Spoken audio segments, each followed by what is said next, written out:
Saya Kan ngerti saya di ngajar kitab saudara, online di kitab Islam ini. saudara, dengarkan sedikit. Di kitab saudara mengatakan Yesus mengutus malaikat. Oke, tapi Yesus membantah pernyataan itu. Logikanya Berarti dengar, berarti Yesus mengutus malaikat itu atas izin. Enggak, bukan. Oh, itu sebelum dimuliakan. Kan dia mengatakan aku tidak dapat berbuat apa-apa dari memang. diriku sendiri. Oke? Itu sebelum dimuliakan. Sebelum dimuliakan maksudnya ada esensi yang memuliakan dia. Oke? Iya, Allah Itu dia makanya. Assalamualaikum warahmatullahi wabarakatuh. Berjumpa lagi di channel saya Arham Nagae. Apa kabar semua? Semoga baik-baik aja ya. Oke, pencinta debaters dimanapun kalian berada, seperti biasa di sini kita akan mereaction atau mendengarkan debat Ustaz Suma dengan para pendeta ya. Bagaimana keseruan debatnya? Langsung aja kita saksikan. Selamat menyaksikan.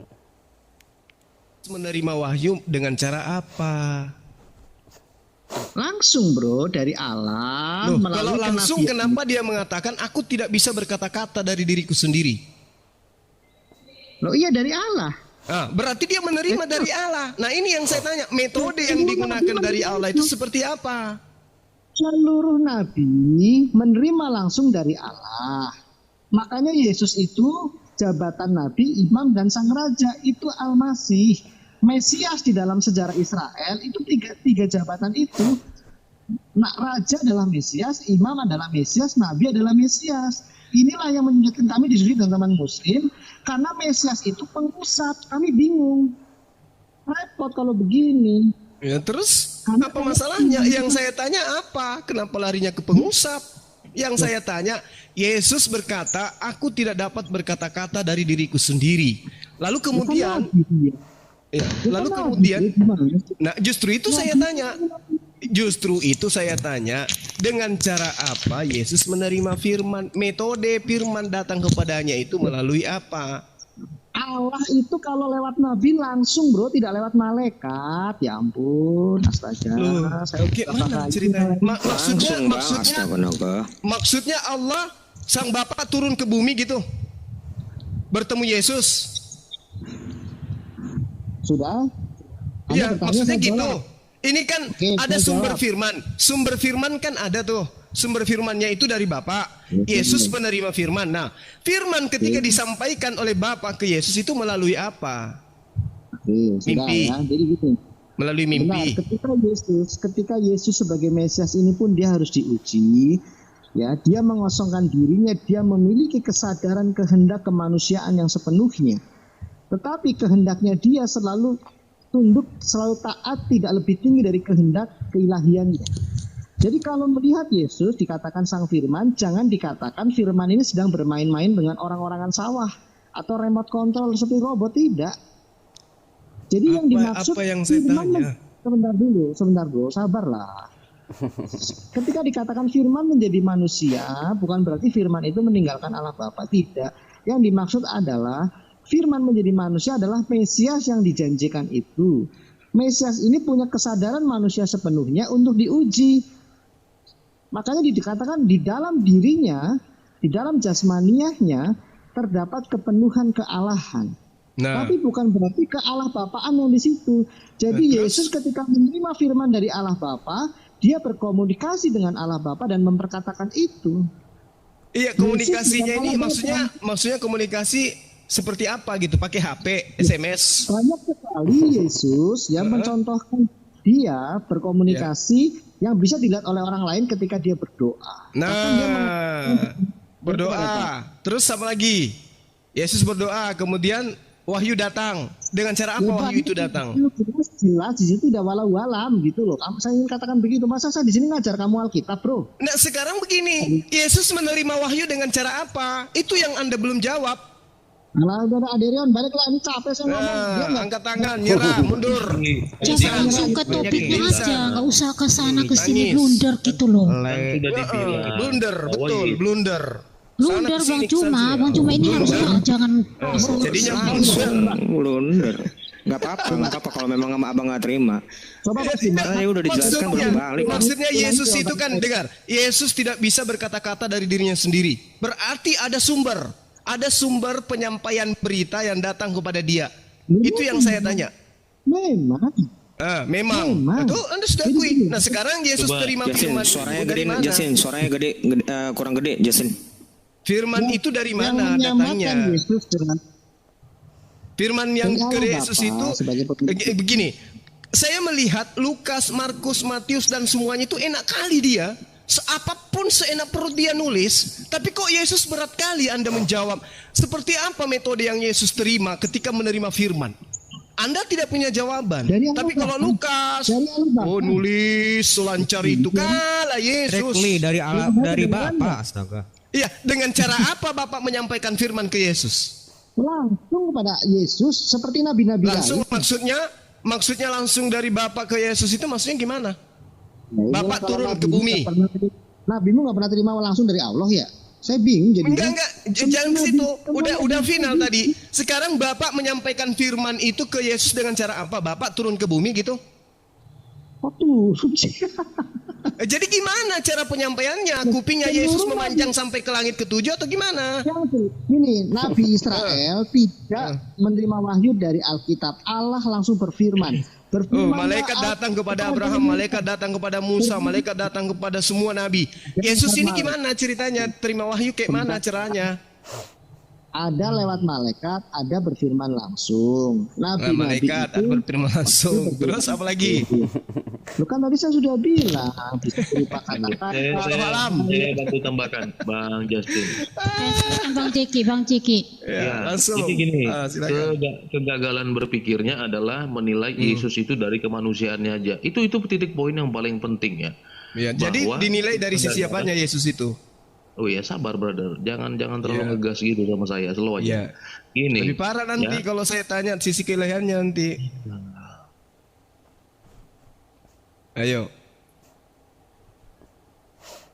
Silakan. Dan dari sisi kemanusiaannya udah keok. Nah, sekarang Anda dari sisi keilahiannya silakan.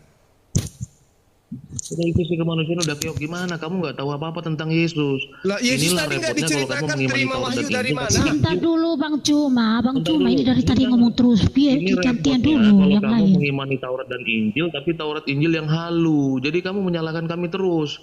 Seandainya kamu baca Taurat Injil yang asli, kamu nggak kayak gini pasti Juma. Memang ada aslinya. Nah kalau kamu baca Taurat Injil yang asli, memang ada yang asli. Ya kenapa kamu tahu? Sebentar Bang Cuma, aduh ini. Memang nggak pernah ada yang dipalsukan. Kalian yang mengasumsikan bersama Allah dan Muhammad. Sekarang aslinya mana? Cuman kalian yang menuduhkan Alkitab sudah dipalsukan. Anda tidak bisa tunjukkan yang asli kok. Kalau ada Anda bisa tunjukkan aslinya. Bang Cuma, tadi Bang Cuma kan udah banyak bicara nih. Gantian dulu dong. Panik. Nggak apa-apa.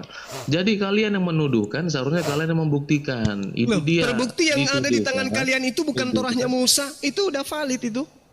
Waduh, valid dari mana? Terus emang yang ada di kitab yang ada di tangan kalian itu kitabnya Nabi Musa. Itu yang di awan-awan itu yang mana? Yang di awan-awan sekarang itu. Yang ada di tangan Anda itu kitabnya Musa. Tadi saya bawanya simple aja, bahwa Nabi Isa tuh menerima kitab, jelas itu. Mana barangnya? Bahkan sejak Nabi dia sudah ngaku-ngaku Nabi kayak nabimu. Udah, masuk aja tadi pembahasannya. Bantu teman kamu, bantu teman kamu tadi yang tidak bisa. Dia sudah ngaku nabi, ya. Dia sudah bantu ngaku teman nabi. Kamu yang tadi. Jadi rata-rata di dalam Al-Qur'an itu hanya pernyataan pribadi saja itu.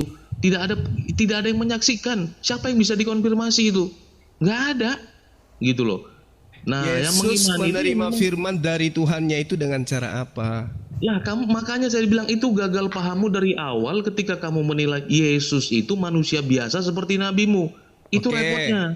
Oke, silakan Anda. Makanya kamu baca. Jelaskan Yesus yang bukan manusia biasa. Silakan. Saya ingin dengar. Ini repotnya karena kamu tidak memahami bahwa Yesus itu adalah Sang Firman.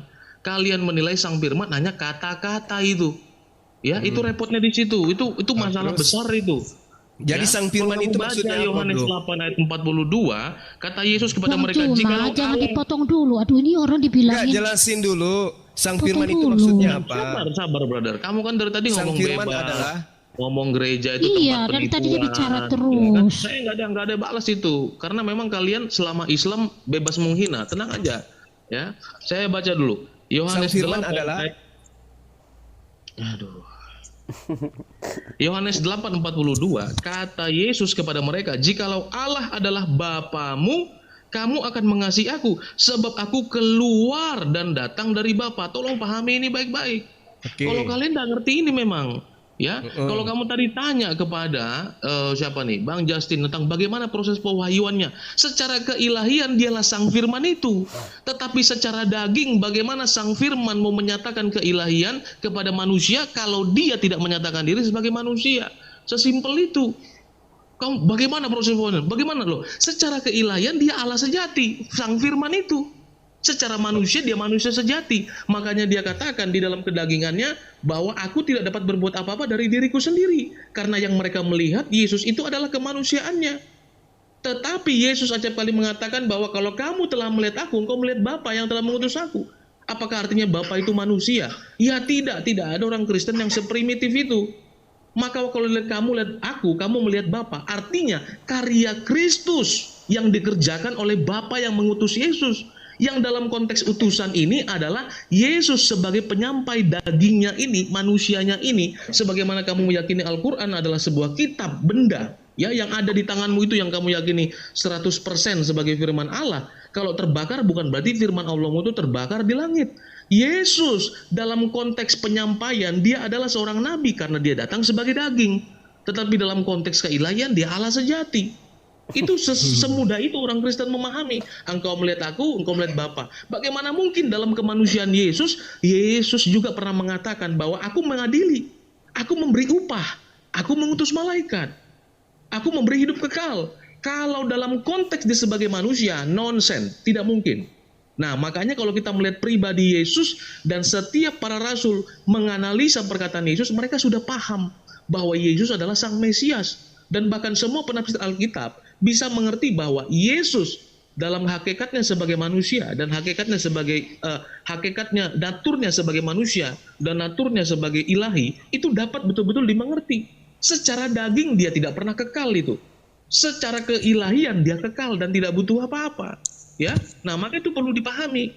Kalau kita gagal melihat kata-kata Yesus, aku tidak dapat berbuat apa-apa, aku utusan, aku begini. Lah itu sama seperti Tuhan kok makan, Tuhan kok minum, Tuhan kok tidur. Karena kita memulainya dari bagaimana manusia jadi Tuhan. Itu tidak pernah ada dalam paradigma orang Kristen itu. Manusia jadi Tuhan, tidak pernah. Manusia jadi Allah, nggak pernah. Allah yang datang dalam rupa manusia. Itu titik berangkatnya sudah berbeda. Ya, titik berangkatnya sudah berbeda. Tapi kalau kita mulai, Tuhan tidur, Tuhan makan, Tuhan ini. Waduh itu udah repot. Kita menghilangkan hakikatnya dia sebagai ilahi. Seperti itu. Nah, Yesus utusan dalam konteks dia penyampai Sang Firman Bapa yang turun dalam rupa manusia. Karena sebelumnya, Bro Zuma, Firman Allah pernah datang kepada Abraham juga dalam rupa manusia. Firman Allah kepada Musa seperti semak belukar yang menyala. Firman Allah datang kepada Yakub seperti malak Elohim berteofani. Terlalu gampang bagi Allah kami untuk menyatakan diri karena dia maha. Yang repot kalau nggak pernah muncul ngaku Tuhan, itu yang repot. Berarti yang dilahirkan Maria ini adalah Tuhan yang Anda sebut Bapa itu? Wah, aduh, repot ini. Bang Ade tolong, saya udah panjang lebar tadi nggak nangkep. Anda lari dari pertanyaan saya. Yesus menerima firman itu dengan cara apa? Gini Bang, sudah saya sampaikan. Jangan dimengerti bulat-bulat. Yang dilahirkan itu Tuhan, yang dilahirkan itu Allah. Tidak pernah ada orang Kristen seprimitif itu. Ya, Allah tidak beranak dan tidak diperanakan. Lalu yang Anda jelaskan 10 menit ini apa tadi? Sebentar. Supaya kamu tahu hakikat Yesus itu apa sebelum kelahirannya. Bisa nggak kamu tadi setelah saya jelaskan nangkep nggak segala vitamin yang telah kamu makan dari kecil itu bisa nggak kamu tangkap bahwa Yesus itu tadinya adalah Tuhan pencipta langit dan bumi, kemudian datang ambil rupa manusia. Bukan itu saja perkataan saya. Iya kan? Di dalam Alkitab intinya itu kan. Sebentar dulu Bang Juma biar diselesaikan dulu sama Bang Jeki baru Bang Juma. Saya jarang loh ngajar berapa jam? 1 jam.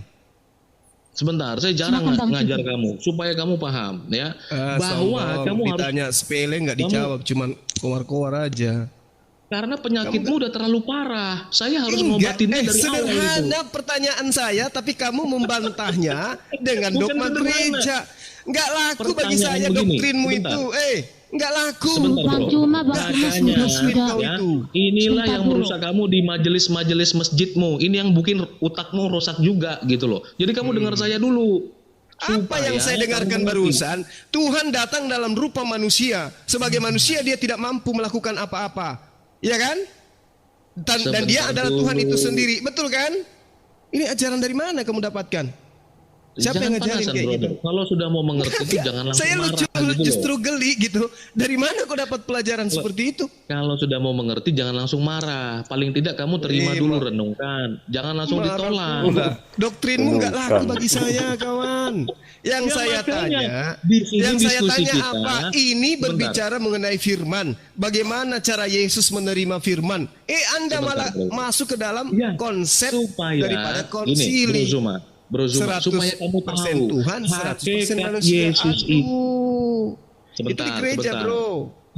Hakikat Yesus itu kamu tahu dulu. Itu yang saya Manusia, berusaha sebutkan hakikat dari kamu. Yesus itu manusia. Sebentar dulu Lo satu-satu. nggak bisa, kok Satu-satu. masa harus saya dengarkan khotbahnya dia, sementara Lah, saya tadi tidak.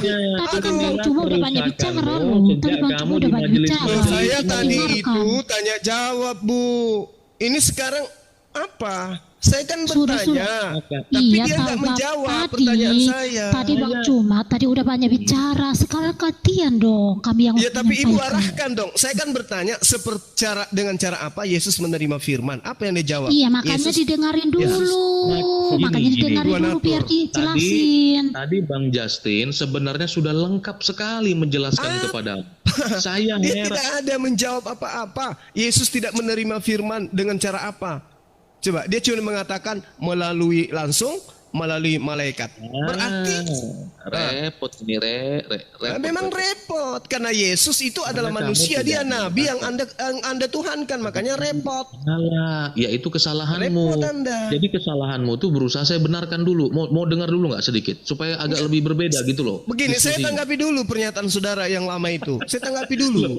Sebentar kan kamu bertanya. Ini pernyataan saya Anda adalah pernyataan yang bertolak belakang dengan ajaran Yesus. tidak bertolak belakang kalau kamu mau Bertolak dengar. belakang.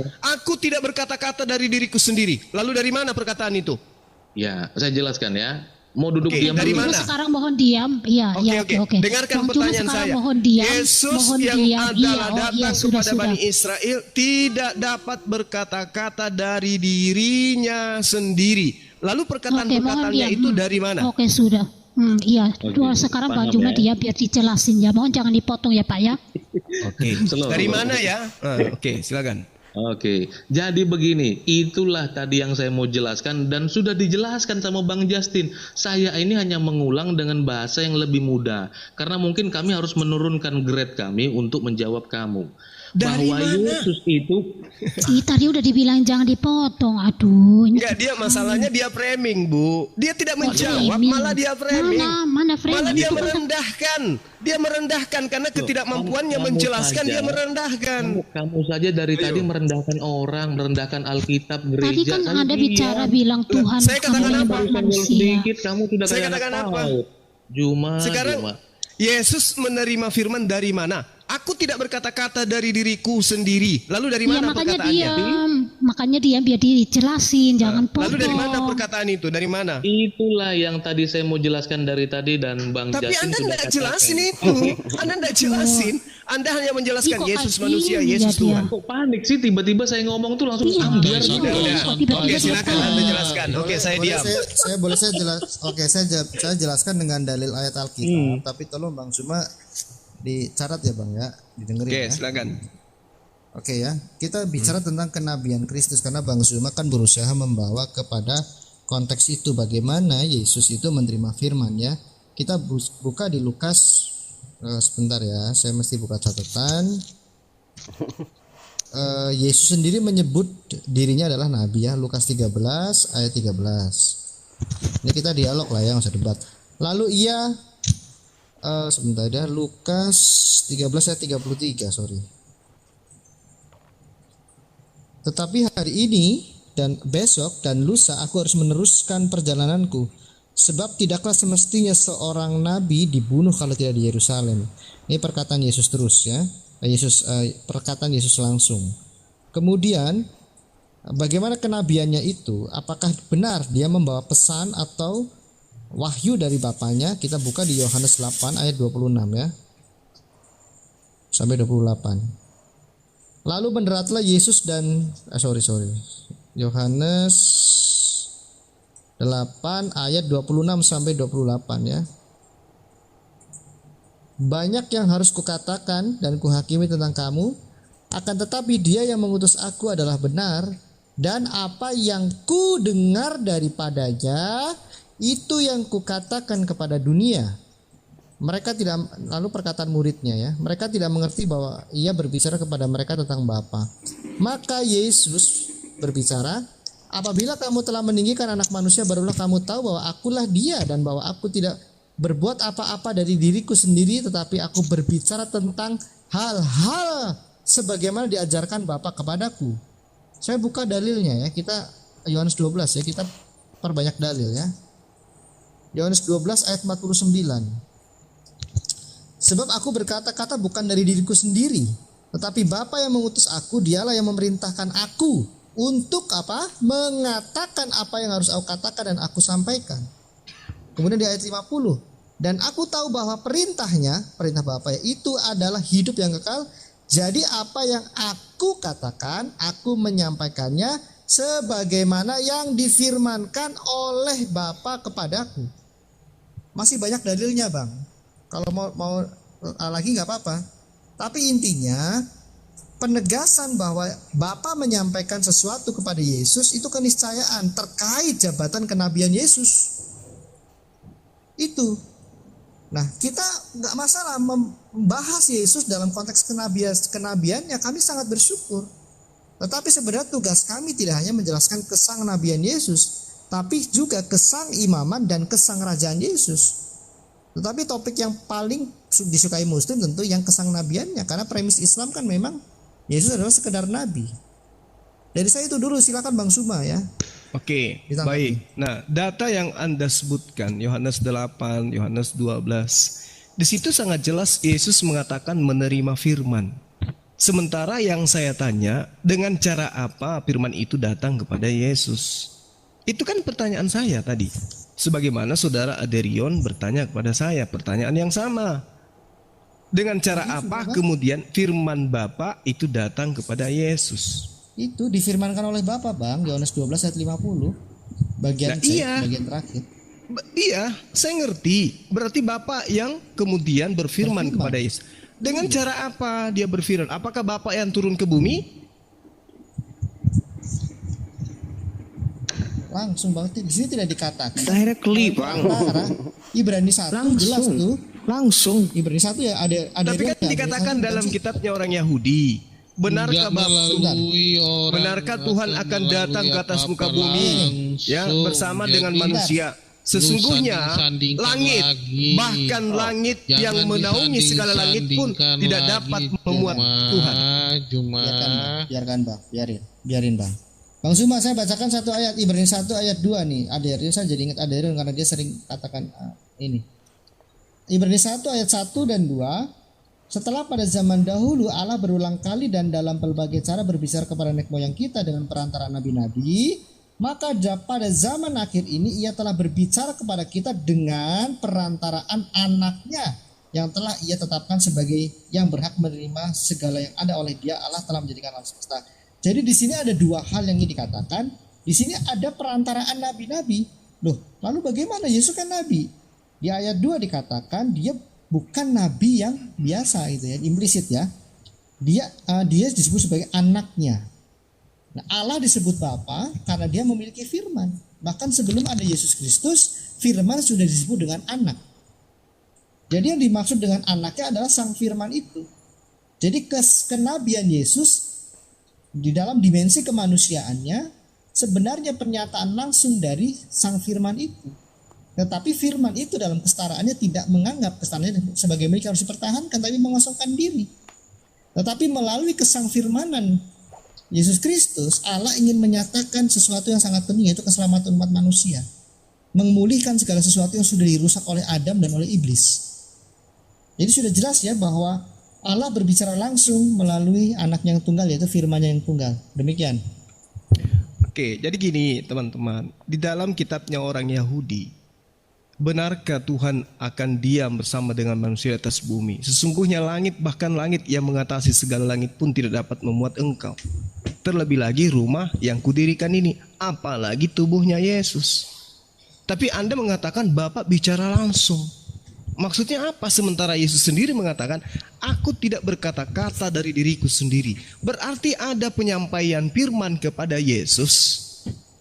Kalau Bapak yang Anda katakan turun ke bumi, dibantah oleh kitabnya orang Yahudi. Ya oke lah, saya nggak tertarik untuk dibenturkan dengan itu ya. Keimanan kami kan jelas dasarnya pada keimanan kepada Yesus Kristus sebagai Mesias yang dijanjikan itu. Terkait kehadiran Allah, jelas Yesus Kristus sebagai Mesias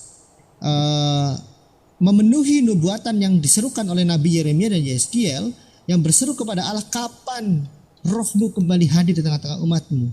Ini bicara tentang Shekinah Allah, kehadiran Allah di muka bumi ini, di dalam anak-anak yang anak manusia yang pernah ada di zaman Adam dan terus akhirnya tidak ada lagi karena semakin besarnya dampak dosa. Akhirnya Allah pernah mengatakan bahwa tidak selamanya kita berada dalam diri manusia yang adalah daging. Nah, Yesus Kristus adalah Shekinah yang dijanjikan. Melalui Yesus Kristus, Shekinah Allah hadir. Buktinya apa? Kisah Rasul 2:32 sampai 24, 32-34. Yesus dimuliakan dan ditinggikan dan dia menerima Roh Kudus yang dijanjikan itu dan dicurahkan kepada seluruh umat manusia. Sehingga kembali Shekinah Allah hadir melalui Yesus Kristus. Yesus Kristus adalah kiblat kami beribadah, kiblat kami berdoa, kiblat kami menyembah. Mengapa demikian? Itu menggambarkan bait suci yang sejati. Jadi Shekinah Allah tidak lagi di bait suci fisik, tetapi bait suci rohani, yaitu Yesus Kristus. Dan kami dikatakan kami adalah tubuh Yesus. Kami adalah tubuh Kristus. Jadi kekristenan mampu menjelaskan dengan baik apa yang diwahyukan Allah melalui Yesus Kristus. Kami bukan segerombolan pengecut yang hanya mengutip-utip kitab Yahudi katakanlah, tapi kami tidak punya kemandirian di dalam menjelaskan.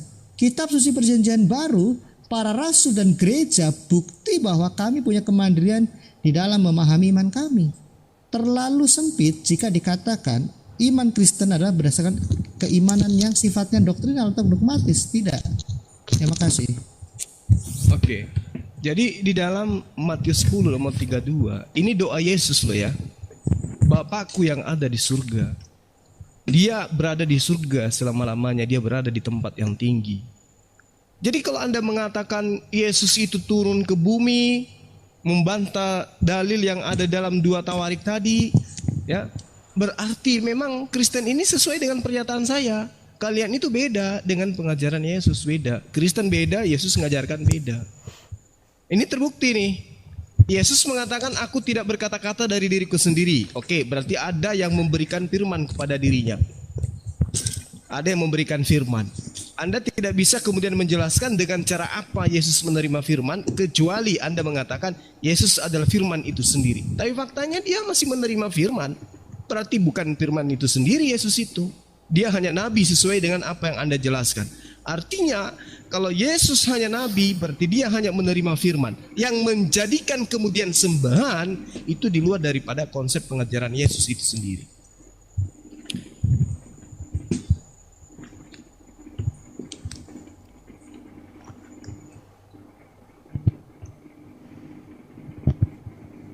Enggak ada, termasuk Ada. Yesus. Halo. Iya. Nggak ada lejeki, nggak ada, kata dia nggak ada. Ya. Nggak ada ya, nggak ada. Iya. Ada nggak nabi yang mengutus malaikat? Ada nggak? Nabi mengutus malaikat? Enggak ada. Nggak ada. Iya. Tidak ada. Itu pekerjaan siapa itu? Pekerjaan Tuhan. Good. Kalau Yesus mengutus malaikat? Mungkin hanya ada di dalam kitab saudara. Sulit. Iya, benar kan? Repot. Iya kan? Memang. Repot dong. Nah, sekarang begini. Oke. Yesus mengutus malaikat. Oke ya? Oke.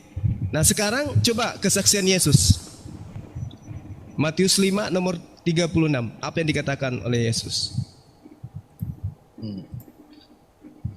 Saya tadi mau ke sini dulu sebentar ya, Bro ya. Iya. Kamu sudah ada 3 poin. Itu sederhana itu. Ya, itu Iya, anak sekolah memang. minggu juga belajar itu. Anak sekolah minggu itu saya paling ngerti, saya ngerti Saya di ngajar kitab di saudara, dengarkan sedikit. Di kitab saudara mengatakan Yesus mengutus malaikat. Oke, tapi Yesus membantah pernyataan itu. Waduh, di mana? Aku tidak dapat tidak berbuat apa-apa Bukan. dari diriku Yesus, sendiri. Nah, Oke? yang dibantah Yesus tidak mengutus malaikat. Harusnya ke situ logikanya. Bro. Berarti Yesus mengutus malaikat itu atas izin. Enggak, bukan. Oh, itu sebelum dimuliakan. Kan dia mengatakan aku tidak dapat berbuat apa-apa dari diriku sendiri. Oke? Itu sebelum dimuliakan. Sebelum dimuliakan maksudnya ada esensi yang memuliakan dia. Oke? Iya, Allah Itu dia makanya baca kesaksian Yesus. Bang Kesaksian Adirion, Yesus coba itu di Bang Adirion Yohanes itu 5 nomor 36. Kemarin pertanyaan Bang Adirion itu bagus. Yesus itu Allah kenapa sih? Yesus itu Tuhan kenapa coba? Itu logika dasar banget gitu loh. Kalau kita gagal menilai itu perjalanan kita panjang sekali dan berat. Kalau kita tidak tahu bahwa yang menjadi Allah, yang dituhankan, yang kita lihat Yesus sebagai Allah itu apanya sih? Rambutnya, matanya, hidungnya, atau apa? Yang kita katakan Yesus Tuhan. Apa jawabannya? Apa jawabannya? Apanya? Nah, di situ dia Apanya? kalau kamu nggak mengerti, Mbok ya nanti tanya kapan-kapan. Jangan disimpulkan sendiri. Sekarang aja apanya yang membuat Yesus itu menjadi Tuhan? Apanya? Saya boleh nggak? Saya boleh begini. jelaskan nggak? Oke. Silakan Justin. Sebentar. Oke, di sini Bang Suma itu melawan 3 debater Kristen ya, laki-laki, sedangkan moderatornya juga yang perempuan itu adalah seorang Kristen ya, teman-teman. Sorry banget saya potong karena ini poin sangat penting. Sekarang jarang saya berdebat dengan Bang Suma ya beberapa kali, tapi sekonstruktif ini saya bersyukur juga, apresiasi. Jadi gini, Silakan. jadi ketika yang Anda sampaikan tadi Bang, di dalam iman Kristen apalagi kalau Anda membaca di Matius Markus ya, itu menjelaskan tentang siapa Mesias gitu, termasuk keadaan kehinaannya ketika dia harus diuji sebagai layaknya orang berdosa padahal tidak berdosa. Tetapi yang paling penting, iman Kristen tidak berhenti di situ, Bang. Ada yang disebut dengan keadaan kemuliaannya. Jadi, apa hal-hal yang tercakup dalam pemuliaan Yesus Kristus? Bahkan dikatakan, ini ya, saya bacakan ya. Sebenarnya yang paling saya suka adalah Filipi 2 ayat 9 ya. Dia telah menerima nama di atas segala nama. Bahkan nanti akan dikatakan malaikat pun, dia pun berkuasa atas malaikat dan semesta alam ini. Jadi terlalu banyak hal yang bisa kami jelaskan kepada Anda tentang pemuliaan Yesus Kristus ini sebagai rencana Allah memulihkan segala sesuatu. Kalau bicara memulihkan segala sesuatu, inilah yang menjadi salah satu tujuan iman kami. Kami percaya bahwa bumi ini akan dipulihkan menjadi kondisi yang semula, bahkan lebih sempurna. Termasuk manusia juga sebagai mahakarya ilahi akan dipulihkan. Jadi saya ulangi singkat saja, yang Anda sedang sampaikan tadi itu dalam kondisi kehinaannya. Karena Mesias itu harus diuji. Bahkan di Ibrani 2 ayat 10, Allah menyempurnakan Mesias itu supaya Mesias mampu membawa umatnya kepada kesempurnaan. Inilah menjadi inti iman Kristen, supaya kami bisa mengambil kodrat ilahi 2 Petrus 1 ayat 4 seperti yang Yesus Kristus contohkan. Nah, lalu apa yang termasuk dalam kemuliaannya? Tadi saya sudah sempat singgung, termasuk berkuasa atas malaikat, bahkan yang terpenting adalah berkuasa memberikan hidup yang kekal. Ya, premis inilah yang disodorkan di Konsili Nikea ketika melawan bidat Arianisme yang mengatakan bahwa pernah ada masanya Allah tidak berfirman. Firman itu adalah ciptaan. Ini sama persis kejadian di Islam mula-mula. Ada bidat Mu'tazilah yang mengatakan, yang menentang 20 sifat Allah dan sebagainya. Jadi iman Kristen bersumber kepada pengajaran yang sehat dan yang benar, tidak menyeleweng, dan yang paling penting adalah kami mandi sendiri. tidak menyalah-nyalakan Yahudi. Makasih. Oke, baik, makasih. Jadi terkait dengan apa yang saudara jabarkan, Yesus itu kemudian mengutus malaikat. Tapi kesaksian Yesus itu berbeda dengan kesaksian kalian. Sebagai seorang Kristen, saya hargai kesaksian kalian terhadap Yesus. Yesus itu adalah manusia, Yesus itu adalah Tuhan itu sendiri. Kan itu kesaksian kalian. Tapi Bukan kesaksian para rasul, Bang. Kesaksian para Iya. rasul, Bang. Sorry saya potong. Nah, sekarang kesaksian Yesus sendiri itu gimana? Apakah seperti itu adanya? Di dalam Yohanes 5 nomor 36, ada kesaksianku yang lebih penting dari kesaksian Yohanes. Apa kesaksian Yesus yang lebih penting dari kesaksian Yohanes itu? Ternyata dia jatuh-jatuhnya sebagai utusan Tuhan. Sebagai utusan Tuhan sudah pasti dia bukan Tuhan. Apapun Sebagai kemudian raja, Bang, sebagai jangan di ini dong potong-potong. Penjelasan kami nabi, imam dan raja. ya, tapi Yesus mengatakan dia sebagai utusan. Kesaksiannya Utusan dia. Matius 28:18, Bang. Allah memberikan kuasa di langit dan di bumi, Bang. Jangan dipotong. Ya itu dong. kesaksian Lukas, sekarang kesaksian Yesus. Kalau seperti standarnya gitu, Anda mengkritisi dasar iman kami, ya kami kritisi dasar imanmu, kan repot. Yang Makanya dikritisi saya adalah pemahaman katakan, kami. makanya saya katakan, kalian itu bukan pengikut. Tuh. Kalian itu adalah pentuhan. Anda pengikut Lukas, buktinya. Anda pengikut Muhammad, Bang. Yesus sendiri mengatakan, dengar, di Yohanes 5 itu kesaksian Yesus loh. Anda membantah kesaksian Yesus dengan kesaksian Lukas. Kok jadi Coba. gitu cara mainnya? Kami nggak membantah kok. Benar. Nah, tadi Yohanes yang 5:36 ini betul. dengar. Saya mengatakan Yesus mengakui ada kesaksiannya yang lebih penting dari kesaksian Yohanes, yaitu bahwa Berapa dia itu? adalah Berapa? utusan Tuhan. Ayat berapa itu? Yohanes 5 nomor 36. 36. Terima kasih Anda mau belajar. Sementara Anda membantahnya dengan Matius 28. Saya bukan belajar, ini guru sedang meriksa pekerjaan rumah. Iya. Pekerjaan rumahmu 1400 tahun nggak kelar-kelar karena kehilangan sanatnya kepada Kristus. Masalahnya itu. Ini sorry bercanda ya, Bang ya, bercanda ya. Enggak, karena Lukas dan Yesus itu tidak pernah bertemu, jadi terputus sanatnya. Sekarang Yohanes 5 nomor 36 itu. Siapa bilang nggak ketemu? Jangan di framing dulu. Siapa bilang nggak Kasih ayatnya ke saya, datanya. Di mana Lukas Baca ketemu Lukas dengan 10. Yesus? Oke Bang Juma diam dulu biar teman-teman yang jawab. tapi Jangan kita- ada semua bicara dari tadi loh. Kasih kesempatan buat teman yang lain. Memang gitu caranya. Kalau agak buntu suka framing dulu. Memang gitu. Ya, dalilnya Lukas ketemu Yesus di mana? Nanti Bang, nanti lari ke situ dong lariin. Kita fokusnya dulu Yohanes 5:36 ini toh. Kisi-kisi Ya, aja benar, Lukas Pak. 10. Kisi-kisi. Lanjut teman-teman. Lukas 10 ayat 1 itu. Ya. Ini kenapa? Betul kok memang Bapak yang mengutus Yesus? Nah itu kesaksiannya dia sebagai Iya. utusan siapa? Kesaksian Yesus dia adalah utusan. Bapak, betul diutus Udah Bapak. selesai. Nggak ada yang Berarti nggak ada yang nyangka, Bang. berarti Yesus mempersaksikan dirinya sebagai utusan Tuhan. Kristen mempersaksikan dirinya adalah Tuhan. Dah selesai. Firman itu, Oke, firman iya, itu yang sudah. Sekarang yang Diamin dulu, Anda percaya kesaksian dijelasin. Yesus atau Bang kesaksian Juma, penulis kitab saudara? dari tadi Anda bicara terus loh. Ya. Aduh ini gimana sih diskusinya dari tadi gantian, ngomong silakan. terus. Ketuhanan Thailandnya, Bang, Yesus ya. itu, ketuhanan Yesus merujuk kepada kekristusannya yang adalah nabi, imam dan raja yang memiliki fungsi tidak hanya kepengutusan tetapi keperantaraan yang kekal dan juga kepenguasaan yang kekal. Jadi kami mampu menjelaskan secara komprehensif dan detail makna Al-Masih. Yang jadi masalah, Bang, selalu saya ulangi, teologi Islam tidak mengenal apa Al-Masih karena hanya sebatas pengusap tabib. Jadi saya ulangi lagi, Ya, terus maunya ketuhanan Al-Masih Yesus. itu apa? Anda Tuhan, tidak gitu. bisa Anda tidak bisa Sebentar dulu Bang Juma, saya ulangi lagi ya. Tolong diam dulu, dijelasin dulu, jangan dipotong-potong. Andi dari tadi ngomong terus loh. Saya dikik aja Bu supaya Ibu puas. Ini kan battle. Gimana sih Bu? Ya.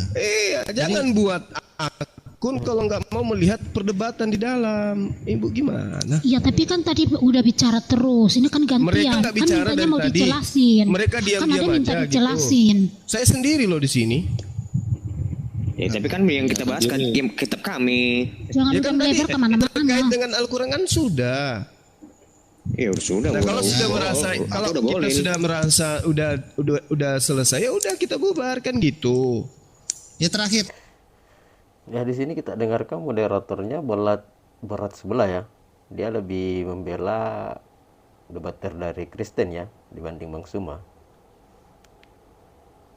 Terakhir, saya ingin menjelaskan ketuhanan yang merujuk kepada kata Tuhan, Lord, Kurios gitu ya. Saya pikir tidak perlu saya ulang-ulangi. Jadi dibedakan ketuhanan dengan kealahan. Nah, sikat saja nggak sampai 1 menit.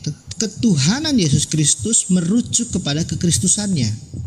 Itu Allah yang memberikan. Dia mengaruniakan nama di atas segala nama, yaitu Tuhan Yesus Kristus. Filipi 2 ayat 6 sampai 11. Lalu apa makna gelar Tuhan atau Tuhan bagi Yesus? Tidak lepas dari jabatan yang diemban sebagai Tuan Nabi, ya, Tuan Nabi, Tuan Imam, dan Tuan Raja. Ini saya menggunakan frase baru supaya lebih mudah Anda memahaminya. Nah, lalu ketuanan itu seperti apa? Ada 3 substansi di situ ya. Menyatakan otoritas Allah sebagai nabi, menyatakan kebutuhan manusia jalan kepada Allah yaitu imam, menyatakan kepenguasaan yang Adam sudah rusak dan dipulihkan oleh Yesus Kristus. Jadi ketuanan Yesus bukan cuma CUCMA utusan, tetapi dia utusan. Kalau saya analogikan, ya Allah ketika memberikan obat, ya Allah sebagai dokter dan kami pasiennya. Ya, Yesus Kristus bukan sekedar pasien, bukan seperti pasien, tetapi dia adalah dokter yang membawa obat yang ingin menolong pasiennya supaya sehat karena pasiennya sudah megap-megap nggak bisa bangun gitu ya. Jadi Yesus adalah Allah itu sendiri karena dia firman, tapi dia bukan Allah Bapa. Yesus adalah wahyu itu sendiri karena dia adalah sang firman dan Mesias. Yesus adalah manusia itu sendiri karena dia menolong umat manusia untuk kembali kepada Allah Bapa. Ini konsep iman yang rasional sehingga kami tidak terus menjadi ragu-ragu akan iman kami dan keselamatan kami. Jika kami mati, maka kematian bukan hukuman karena Yesus menjamin dia mengalahkan kematian. Jika kami bangkit dari kematian, Yesus menjamin karena dia naik ke sorga, kami juga akan naik ke sorga. Yang jelas bukan naik ke bulan apalagi membelah bulan. Makasih. Oke, baik. Sekarang gini kawan. Sebenarnya yang Anda uraikan itu kalau Anda jujur, itu adalah ajaran Paulus kan? Itu bukan ajaran Yesus. Ya, ajaran Paulus. Ya, nah itu Anda harus akui itu. Kisah para Rasul 2 nomor 36. Jadi seluruh kaum Israel harus tahu dengan pasti bahwa Tuhan telah membunuh Tuhan telah membuat Yesus yang kau salibkan itu menjadi Tuhan dan Kristus. Kan dia dijadikan. Oke? Kisah para Rasul 3 nomor 26. Dan bagi kamulah pertama-tama Tuhan membangkitkan hambanya dan mengutusnya kepadamu supaya ia memberkati kamu dengan memimpin kamu masing-masing kembali dari segala kejahatanmu. Terakhir, Roma 14 nomor 9. Sebab untuk itulah Kristus telah mati dan hidup kembali supaya ia menjadi Tuhan baik atas orang-orang mati maupun atas orang-orang hidup. Berarti ketuhanan Yesus itu ditopang oleh kematiannya lalu dijadikan Tuhan oleh teman-teman Kristen. Dan ini semua adalah pola Kristen. Yesus tidak tahu menahu tentang itu. Itu kesimpulan dari saya. Demikian. Saya kira cukup ya teman-teman. Terima kasih. Ini sudah. Besok lagi kita lanjutkan lagi. Terima kasih atas paparan-paparan.